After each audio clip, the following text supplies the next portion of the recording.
Okay, what we're gonna make today sounds very awful, but it tastes really good, and it's called any old fruit cake. It's not fruit cake, it's old fruit cake. And the first time I had this, I was at my roommate, she had an aunt that lived like a few minutes away from us while we were in college, and it was so nice to go to her house, because when you're in college you don't have like a home to go to. And she made this one time and I could not eat enough of it. I just kept going back, and I had no idea what it was. And when she told us that it was old fruit cake, I was just like, what in the world? But it's just made with a jar of old fruit. I think this fruit was, these peaches came off of my mom's tree about 2 years ago.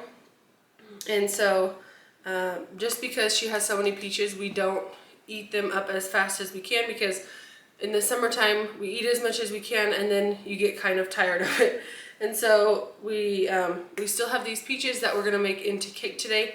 And because of this, it's going to be super moist. And I think this is like a depression recipe because it doesn't have any eggs, but it still works out. It just has baking soda instead. So we'll, for the recipe, you have to blend these up. I'm going to try my immersion blender in here and see if it fits in the top. If not, I'll have to put it in a different container before I can blend it up.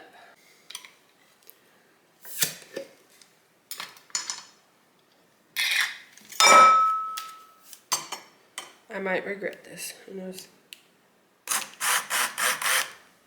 It's looking pretty good.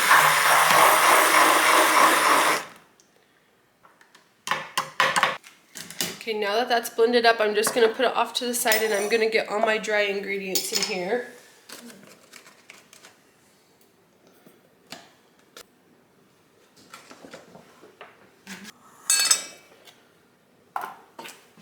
Calls for 4 teaspoons of baking soda. I'm going to do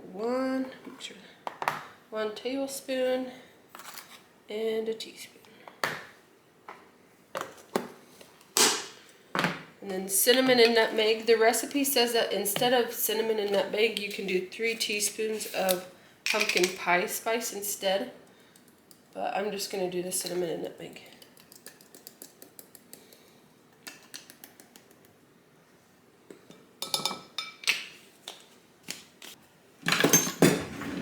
Make sure that there's no... Oh, I should put this in a bigger bowl.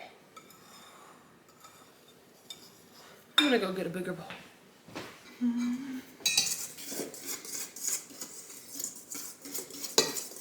Sugar.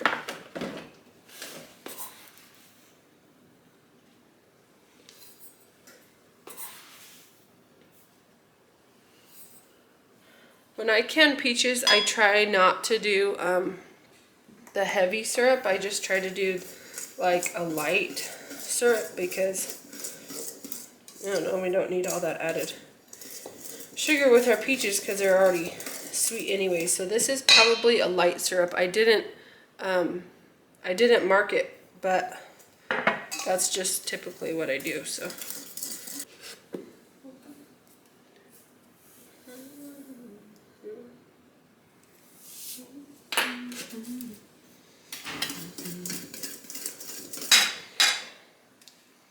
just gonna add the whole quart.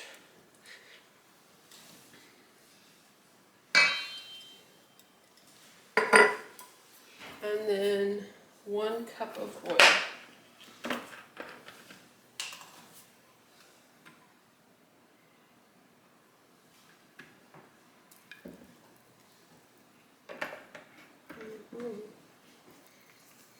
This recipe says that you can frost it, but when we made it last time, it was just moist enough and sweet enough that it didn't need that frosting. It was almost more of like a breakfast cake, like a coffee cake type without the frosting. You could put frosting on. It also says you can add nuts or raisins, but that's definitely not my jam, so we won't be doing that. I'm trying not to overmix it, but there's a bunch of stuff at the bottom still. Kind of feels like that baking soda is already taking effect. It's like plumping up. And because there is 4 teaspoons in there, that's why we didn't add the eggs. There we go. Now we're just going to put this in our greased pan. Goes in a 9x13. Oh yeah, because I think vanilla goes with everything, I'm just going to add a splash.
Got some of this leftover frosting from the carrot cake whoopie pies. It's like cream cheese frosting and marshmallow fluff. I'm going to try and put it on there. It's good just by itself, but if you like, it tastes like a breakfast cake almost. But I put a little bit of cinnamon in this. I feel like this cake should be called something like Home for the Holidays or something. Has cinnamon and nutmeg in it, so it tastes kind of like fall.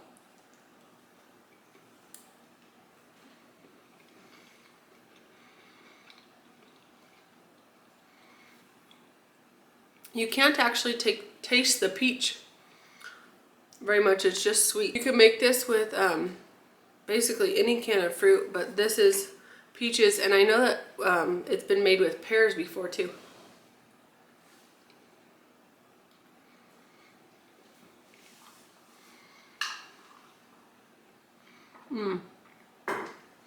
It's really good with this frosting. This cake was really easy to put together. It only took about 10 minutes and then just 45 minutes of waiting time, which I didn't have to do anything for, so that was awesome. But I hope that if you guys have an old can of fruit in the back of your pantry that you take time to make this cake because it was easy and it was delicious.